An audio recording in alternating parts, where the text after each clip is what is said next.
हाँ तो प्यारे बच्चों, स्वामी केशवानंद ऑनलाइन क्लासेज आपका हार्दिक स्वागत करता है। आगे बात करते हैं हम टॉपिक के बारे में। जो भी चर्चा हमने पीछे की थी उससे संबंधित है ये वर्णमाला। वर्णमाला में हम आपको दो प्रकार के शब्द लेके आते हैं, एक तो अच और एक हल। हिंदी में अच को कहते हैं स्वर और हिंदी में हल को कहते हैं व्यंजन। आगे समझ में बता दिया था आपको, इतना तो आप भी जानते हो। लेकिन अच की परिभाषा क्या है, देखिए बोर्ड पे ये परिभाषा मैंने लिख रखी है, पूरा डायग्राम पहले बनाया आपको। जिनका उच्चारण स्वतंत्र रूप से होता है, जिनका उच्चारण येषाम उच्चारणम स्वतंत्र रूपेण भवति। देखो बोर्ड पे लिख रहा है येषाम उच्चारणम स्वतंत्र रूपेण भवति, वो क्या कहलाते हैं, अच। और येषाम उच्चारणम स्वर संयोगेन भवति, जिनका उच्चारण स्वर के सहयोग से होता है ना, वो कहलाते हैं हल। क्या कहलाते हैं, हल। हल को हम बगैर स्वर की सहायता से नहीं बोल सकते, ठीक है। अब बात करें हम ये वर्णमाला। वर्णमाला में टोटल 46 वर्ण होते हैं व्याकरण की दृष्टि से। मैं अब आपको पाणिनि वाला सिस्टम नहीं बता रहा कि भाई स्वर 9 बताए थे, सामान्य दृष्टि से स्वर 13 भी बताए थे व्याकरण की दृष्टि से, और पाणिनि के अनुसार 22 भी बताए थे। तो बात करें हम यहाँ पे सामान्य दृष्टि से, व्याकरण की दृष्टि से, यहाँ पे अच कितने आपको दे रखा है 13, और वो कैसे कैसे, ह्रस्व कितने होते हैं 5 और दीर्घ कितने होते हैं 8। तो ह्रस्व 5 होते हैं, उनकी संख्या आपको देखो, ह्रस्व 5 होते हैं, ये ह्रस्व 5 होते हैं। ये लघु सिद्धांत कौमुदी और व्याकरण दृष्टि से देखें, वैयाकरण सिद्धांत कौमुदी के अनुसार 4 भी होते हैं, ठीक है। इस तरह से ध्यान रखना इनको। वैसे पढ़ने तो 5 ही, क्योंकि पूरी व्याकरण में हमें ये काम आते हैं। 4 भी होते हैं, ये मैं आपको बेसिक जानकारी दे रहा हूं। दीर्घ स्वर जो होते हैं वो 8 होते हैं। अब ह्रस्व स्वर को पढ़ते हैं ए, ई, उ, री, ल, तो ये आपको पढ़ लिया, पहले ही पढ़ लिया। दीर्घ 8, आ, ई, उ, री, ल का कोई बड़ा नहीं होता, इसलिए दीर्घ होता नहीं है इसका, इसलिए मैंने क्रॉस लगा दिया, ठीक है। ए, ओ, आई और औ, ये यहां तक आ गया है समझ में आपको। अब हल की बात करें हम, हल को 3 भागों में विभाजित किया मैंने, अभी इससे पहले वाले वीडियो में बताया था। स्पर्श वर्ण 25, अंतस्थ वर्ण 4 और ऊष्म वर्ण 4। टोटल कितने हो गए देख लो, हल कितने लिख रखे मैंने 33। 25 + 4 + 4 कितने हो गए टोटल करके देखो इनको, 33। 25 + 4 + 4 टोटल 33।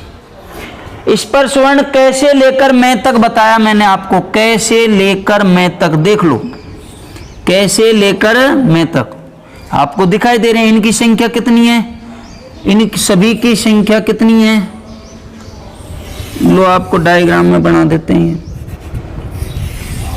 इनकी संख्या है 25।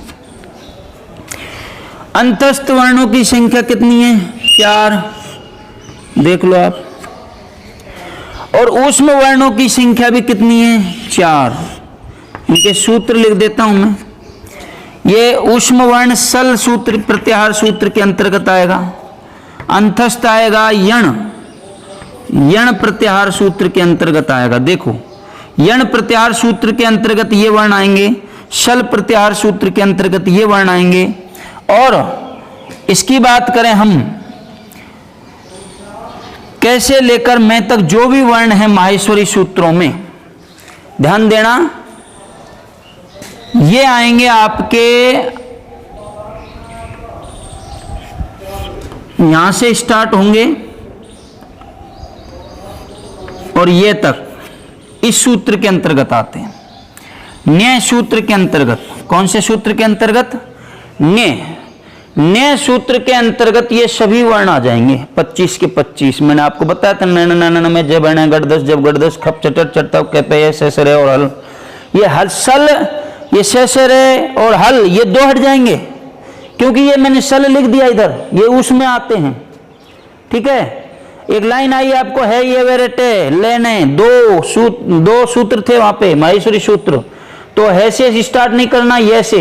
यण प्रत्याहार सूत्र के अंतर्गत ये, वे, रे और ले 4 ही वर्ण आते हैं, ठीक है। ये हमारा टॉपिक क्लियर हुआ। वर्णमाला में टोटल वर्ण होते हैं 46। अब इसमें मैं आपको एक बात और बताता हूं, छोटी सी, 1 मिनट लेंगे। पाणिनि के अनुसार, पाणिनि जी का एक ग्रंथ है अष्टाध्यायी, उसके अनुसार वर्ण आ जाएं, वर्णहा कितने होंगे? 63 या 64, 63 या 64। अब आप सोच रहे होंगे सर 33 और 13 टोटल कितने हुए? 33 और 13 टोटल कितने हुए? 46 हुए ना। अब ये पाणिनि जी ने कहां से बता दिए वर्ण? 63 और 64। तो भाई पाणिनि जी ने स्वर भी तो 22 बताए थे।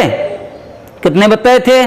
स्वर 22 स्वर बताए थे पाणिनि जी ने 22, व्यंजन बताए थे 33, ठीक है। और इसमें ये कू, चू, टू, तू, पू मैंने जो बताए थे, इस तरह और जोड़ करके कई वर्ण और जोड़ दिए उन्होंने, टोटल जाके हो जाते हैं ये 63 या 64, ठीक है। क्लियर? बात करें हम, यहां तक की बेसिक जानकारियां हैं ये। इसके अलावा ये आपका टॉपिक खत्म हो चुका है और अब इसी के तुरंत बाद हम एक दूसरा टॉपिक उठा रहे हैं, उच्चारण स्थानानी। उच्चारण स्थानानी के बाद से पहले थोड़ा सा एक टॉपिक और रह गया है, उसको स्टार्ट करते हैं। 5 मिनट का है, वो भी ज्यादा बड़ा नहीं है। हाँ तो प्यारे बच्चों, आगे बात करते हैं हम कौन से टॉपिक के बारे में? यत्न। ये यत्न कह दो या यत्न, प्रयत्न कह दो या यत्न कह दो, बात एक ही है। अब प्र को हटा दो तो यत्न, वही बात जाएगी। सीन दोनों का अर्थ एक ही है, सेम है। प्रयत्न या यत्न एक ही बात है। ये यत्न 2 प्रकार के होते हैं, आभ्यंतर प्रयत्न, आभ्यंतर प्रयत्न कह दो या यत्न कह दो, और बाह्य यत्न या प्रयत्न। आभ्यंतर प्रयत्नों की संख्या कितनी है? 5। समझिए, आभ्यंतर प्रयत्नों की संख्या कितनी है? 5। और बाह्य प्रयत्नों की संख्या कितनी होती है? 11। आज हम पढ़ते हैं इनके बारे में। ये जैसे कंप्लीट होंगे, बोर्ड थोड़ा छोटा है इसलिए बाद में लेंगे हम बाह्य प्रयत्न, ठीक है। आभ्यंतर प्रयत्न की संख्या 5 है, तो इनको पहले पढ़ते हैं हम। स्पृष्टम, ईशत स्पृष्टम, देख लीजिए। स्पृष्टम 1 नंबर, ईशत स्पृष्टम 2 नंबर, ईशत विव्रतम 3 नंबर, विव्रतम 4 नंबर और संव्रतम 5 नंबर। अब थोड़ा सा जटिल शब्द हैं ये, थोड़ा याद करने में दिक्कत होगी। स्पृष्टम, ईशत स्पृष्टम, ईशत विव्रतम, विव्रतम और संव्रतम, ये 5 हैं आपके। स्पृष्टम समझने में दिक्कत नहीं आएगी क्योंकि हमने ये सारी चीजें पहले से ही पढ़ रखी हैं, तो क्यों दिक्कत आएगी हमें? देखो, ये सूत्र कहता है काद्योम अवसाना स्पर्शहा। स्पर्शहा से समझ चुके होंगे आप कि आपने कौन से वर्ण पढ़े थे? स्पर्श वर्ण। और स्पर्श वर्णों की संख्या कितनी बताई थी मैंने? कितनी बताई थी? 25 बताई थी कि नहीं यार प्यारे बच्चों? बताई थी ना। तो ये कह रहा है काद्योमावसाना स्पर्शहा, कैसे लेकर मैं तक। काद्यो यानी कै और मैं, कैसे लेकर मैं तक मैंने आपको बता दिए थे। कैसे मैं तक, इन्हीं को कहते हैं हम स्पष्ट आभ्यंतर प्रयत्न, ठीक है। कैसे मैं तक, इसके बारे में ज्यादा डिटेल की जरूरत नहीं, मैं आपको पहले लिखा चुका हूं। कै वर्ग में कै खे गे गहने, चे वर्ग में छे छे जे जेने, टे वर्ग में टे ठे डे डैने, ते वर्ग में ते थे दे देने और पे वर्ग में पे फे बे भे में। तो आ गया प्यारे बच्चों। स्पृष्टम आभ्यंतर प्रयत्न का सूत्र है काद्योम अवसाना स्पर्शहा। संख्या कितनी है इनकी? 25। स्पर्श वर्ण कहते हैं इनको। कैसे लेकर मैं तक वर्णों को क्या कहते हैं? स्पर्श वर्ण। स्पर्श वर्णः। ठीक है। अब बात करें हम ईशत स्पृष्टम। ईशत स्पृष्टम, आवाज ज्यादा तो नहीं है, समझ में कहीं नहीं आए और धीमी करूं। ईशत स्पृष्टम आभ्यंतर प्रयत्न का सूत्र क्या है? देखो क्या कह रहा है, ईशत स्पृष्टम, यहां पे तय हो रहेगा। ठीक है। ईशत स्पृष्ट करना यणो अंतस्थ वर्णः। इसमें भी आपको समझ में आया होगा, कोई ना कोई शब्द ऐसा है जिसमें आप पढ़ चुके हैं पहले। कौन सा है? अंतस्थ। पढ़ चुके कि नहीं पढ़ चुके? और इनकी संख्या आपने पढ़ी होगी कितनी? 4। और वो कौन कौन से? ये, वे, रे और ले। पढ़ चुके ना? इनको हम कहते हैं अंतस्थ वर्णः। अंतस्थ वर्णः। ठीक है भाई, अंतस्थ वर्णः। अब ये क्या कहता है? देखो, ईशत स्पृष्ट आभ्यंतर प्रयत्न होता है। यण आपको आ चुका है, ये वेरेले। अंतस्थ वर्ण जिन्हें हम क्या कहते हैं? अंतस्थ वर्ण। तो यही बात आ गई समझ में। अब इसको भी समझना है आगे वाले को। देखिए कि मेन चीज क्या है कि हम इसी सूत्रों पे से जो हम पहले पढ़ चुके हैं उन्हीं को समझ रहे हैं, लेकिन नाम बदल चुका है। कौन कौन सा? स्पृष्टम, ईशत स्पृष्टम, ईशत विवृतम और विवृतम और संवृतम। अब ईशत विवृतम के बारे में पढ़ें तो इसमें भी आपको एक ऐसी चीज मिलेगी जो आप पहले पढ़ चुके हो। सल ऊष्माण है। देखो, सल ऊष्माण है, पढ़ चुके कि नहीं? पढ़ लिए ना? तो सल प्रत्याहार सूत्र बताया था मैंने आपको, ऊष्म वर्ण आते हैं उसके अंतर्गत। तो ये इन्हीं से आप पकड़ सकते हो कि कौन सा आभ्यंतर प्रयत्न है, ईशत विवृतम। तो बात करें हम, इसकी भी संख्या कितनी है? इस ईशत विवृतमों की 4। और कौन कौन से हैं? से और है। इनको इस सूत्र में कहा है, क्या कहा है? देखो, सल सूत्र कौन सा? सल प्रत्याहार सूत्र। और इन्हीं को हम कहते हैं ऊष्म वर्णः। जो आपको पहले मैंने पढ़ा चुका तो वही रिपीट की जा रही है, लेकिन थोड़ा सा आभ्यंतर प्रयत्नों के नाम चेंज किए हैं। सारी चीजें बाकी वही हैं। स्पर्श वर्ण पढ़े आपने कैसे में तक, अंतस्थ वर्ण पढ़े, ये वेरल है, और ऊष्म पढ़ लिए, से है। ठीक है। आगे बात करें हम विव्रतम आभ्यंतर प्रयत्न, ये इसमें लिख रहा है, इसी से पकड़ लीजिए। विव्रत स्वराणाम। तो स्वरों को ही क्या कहते हैं? विव्रत। स्वरों को ही क्या कहते हैं? विव्रत। पढ़ने में तो मजा आ रहा होगा ना, लाइव वीडियो देख रहे होंगे। ठीक है। तो इसी तरह आनंद के साथ पढ़ेंगे ना। कोई दुनिया में ऐसी कोई चीज नहीं है जो समझ में नहीं आए, लेकिन फ्रेश माइंड से पढ़िए। ये नहीं एक तरफ हमारा ध्यान इधर गया, हम तो ध्यान दे लेते हैं इधर उधर, आपको दिखाई दे रहे होंगे, लेकिन आपको ध्यान सिर्फ वीडियो पर देना है। विव्रत यानी स्वरों को ही क्या कहते हैं? विव्रत। ये ध्यान रखना। यानी अचवर्ण। हाँ, और अचवर्ण कितने बताए थे मैंने माहेश्वरी सूत्रों में? 9। कितने बताए? 9। उन्हीं को हम क्या कहते हैं? विव्रत। आ गया समझ में? कौन कौन से लिख दूं? ए, ई, सुन, ए, ई, उ, री, लिरी, ए, ओ, आई, औ। ए, ओ, आई और औ। देख लो 9 हो गए। तो स्वर से ही पता लग रहा है जो स्वर हैं वो विव्रत हैं। अब आगे देखो, संवृतम क्या है सर? ये पूछ रहे होंगे। ह्रस्वस्य अवर्णस्य प्रयोगे संवृतम। ह्रस्वस्य, ह्रस्व का मतलब मैंने बताया था ह्रस्व छोटा लघु।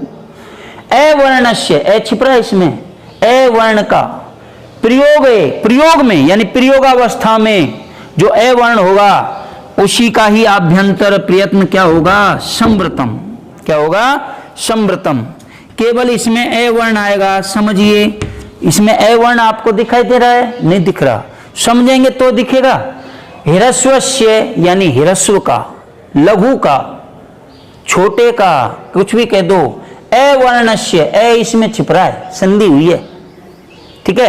ए वर्णस्य, ए वर्ण का, प्रयोगे, प्रयोग में, संवृतम, संवृत आभ्यंतर प्रयत्न होगा, ठीक है।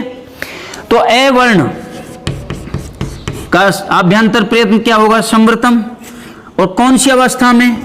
प्रयोगावस्था में। प्रयोगावस्था में, प्रयोगावस्था में। एक सर आप सोच रहे होंगे आप भी कि जैसे ए ये आ रहा है सर, आपने लिखा था ये ए, इसका उच्चारण स्थान क्या होगा? तो इसका उच्चारण स्थान बेटो ये होगा उच्चारण अवस्था में। ये तो होगा मात्र उच्चारण अवस्था में, और ये ए है ना, इसका होगा मात्र प्रयोग अवस्था में, ठीक है।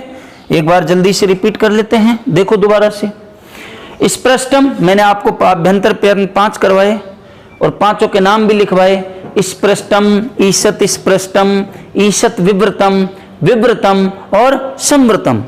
और इसका सूत्र भी बताया स्पृष्टम का, काद्योम अवसाना स्पर्शहा।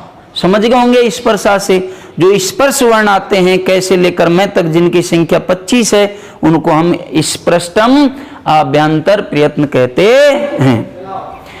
ईशत स्पष्ट करना, अगले का देखो, ईशत स्पष्टम का सूत्र, ईशत स्पष्ट करना यणो अंतस्थ वर्ण। हाँ, अब इसी में ये पता लग रहा होगा कि अंतस्थ वर्ण कितने बताए? 4। ये वे रे ले है, तो सॉरी गलत बोल दिया मैंने, ये वे रे ले है, नहीं है, ये वे रे ले मात्र। अंतस्थ वर्ण ये होंगे 4, इन्हीं का ही आभ्यंतर प्रयत्न होगा ईशत स्पष्टम। अब बात करें ईशत विवृतम में आएंगे, शलोष्माण है, ये सूत्र है, शलोष्माण है। सल के अंतर्गत का कौन कौन से स है, और ऊष्म वर्ण कितने? 4, और ये ऊष्म वर्ण जो आपको लिखा है सल प्रत्याहार सूत्र के अंतर्गत, जिन्हें क्या कहते हैं? ऊष्म वर्ण। विवृतम में देखो, विवृत स्वराणाम, इससे इसी से पता लग रहा है कि विवृत किन्हें कहते हैं? जो स्वरों को ही क्या कहा जाता है? विवृत। और स्वर कितने बताए मैंने? 9। अच वर्ण कह दो या स्वर वर्ण कह दो, कितने? 9, जो आपको लिख रहे हैं, ठीक है। अब संवृतम में एक बात समझने की है कि हिरस्वस्य ए वर्णस्य, क्या कह रहा है ये समझिए। हिरस्व का मतलब लघु कह दो, हिरस्व कह दो, छोटा कह दो। छोटा जो ए वर्ण है, उस ए वर्ण का प्रयोग में कौन सा अभ्यंतर प्रयत्न होगा? संवृत, ठीक है। और ए वर्ण, और वो भी किस अवस्था में? प्रयोगावस्था में। और अब आप सोच रहे होंगे ये ए वर्ण किस अवस्था में? ये उच्चारण अवस्था में होगा। कौन सी अवस्था में? उच्चारण में। ये होगा प्रयोग अवस्था में, ठीक है, ओके। अब आप अगले टॉपिक के बारे में बात करते हैं अपन। कौन सा है? बाह्य प्रयत्न। और बाह्य प्रयत्नों की संख्या कितनी होती है? 11। कितनी होती है? 11।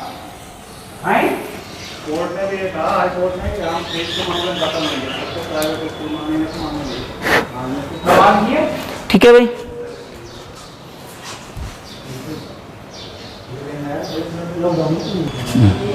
अच्छा लोग चल। हाँ तो प्यारे बच्चों, अब हम पढ़ते हैं बाह्य प्रयत्न। बाह्य प्रयत्नों की संख्या बताई थी मैंने कितनी? 11। बाह्य प्रयत्नों की संख्या जो 11 है, उनके नाम कौन कौन से हैं? वो विवार, श्वास, अघोष, संवार, नाद, घोष, अल्पप्राण, महाप्राण, उदात, अनुदात और स्वरित। तो ध्यान देंगे, इनका ग्रुप है विवार, श्वास, अघोष। इन तीनों को हम एक साथ समझेंगे। विवार, श्वास और अघोष, इन तीनों को हम एक साथ पढ़ेंगे। संवार, नाद, घोष, इन तीनों को भी हम एक साथ पढ़ेंगे। और अल्पप्राण और अल्पप्राण को अलग पढ़ेंगे, और महाप्राण को भी अलग पढ़ेंगे। और इन तीनों को उदात, अनुदात और स्वरित, इन तीनों को भी हम एक साथ ही पढ़ेंगे। आगे बात समझ में? वैसे समझा दें आपको ये बाह्य प्रयत्न होते क्या हैं। देखिए, विवार, श्वास, अघोष, जिन वर्णों का उच्चारण स्थान ये तीनों है ना, मिलकर के विवार, श्वास, अघोष, वे कौन कौन से वर्ण हैं? वर्ग का पहला और दूसरा वर्ण, वर्ग का पहला और दूसरा वर्ण, ठीक है। संवार, नाद, घोष, इसमें कौन कौन से वर्ण आएंगे? वर्ग का तीसरा, चौथा, पांचवा वर्ण, वर्ग का तीसरा, चौथा और पांचवा वर्ण। अल्प प्राण में कौन कौन से वर्ण आते हैं? प्रत्येक वर्ग का पहला, तीसरा और पांचवा वर्ण ये अल्प प्राण में आते हैं, और महाप्राण में किसी भी वर्ग का दूसरा या चौथा वर्ण महाप्राण में आता है। उदात्त स्वर क्या होते हैं? ये आप उदात्त, प्रयत्न, अनुदात्त, स्वरित, ये स्वरों पर आधारित होते हैं। बोल देते हैं अपन उदात्त स्वर, अनुदात्त स्वर और स्वरित स्वर। ये होते क्या है, मैं आपको सीधा सीधा बता दूं, जिसके नीचे या ऊपर कोई भी लाइन नहीं रहे किसी भी वर्ण के। जैसे माना कि यहाँ पे देखो, इधर समझिए, ऊपर की साइड बना देता हूँ डायग्राम। देखो, ये जैसे ए है और ये है ए, ये इस तरह से लिखा मैंने, और ये ए है और ये इस तरह से लिखा मैंने। तो ये ए तो है उदात्त, ठीक है ना, और ये है अनुदात्त, जिसके नीचे आडी रेखा हो और जिसके ऊपर सीधी रेखा हो, ये स्वरित। तो मैं आपको लिख देता हूं, ये उदात्त है, ये अनुदात्त है और ये है स्वरित। आ गया समझ में? ये स्वरित है, ठीक है, ये स्वरित है, ये अनुदात्त है और ये उदात्त है। तो दोबारा से समझ लो, 1 मिनट लेंगे लास्ट। विवार, श्वास, अघोष, किसी भी वर्ग का पहला, दूसरा वर्ण, ठीक है। संवार, नाद, घोष, किसी भी वर्ग का तीसरा, चौथा, पांचवा वर्ण। अल्पप्राण, किसी भी वर्ग का पहला, तीसरा, पांचवा वर्ण। महाप्राण, दूसरा और चौथा वर्ण। उदात्त में स्वर के नीचे ऊपर कुछ भी रेखा नहीं होगी, वो तो स्वर होता है उदात्त स्वर। अनुदात्त स्वर में नीचे आडी रेखा लगी होगी, वो अनुदात्त स्वर। और स्वरित, जिसके ऊपर सीधी रेखा होगी, जिस स्वर के ऊपर सीधी रेखा होगी, वो कौन सा स्वर? स्वरित स्वर। तो प्यारे बच्चों, आज के लिए इतना ही, ठीक है। आगे हम इस बाह्य प्रयत्न को कल की क्लास में, कल की ऑनलाइन क्लास में पढ़ाएंगे। जब तक आप इस वीडियो को देखो, और नहीं समझ में आया तो दोबारा देखो, उसके बाद अगला वीडियो देखना प्रारंभ करें, ठीक है। आगे बात करेंगे नेक्स्ट वीडियो में, ठीक है। ओके।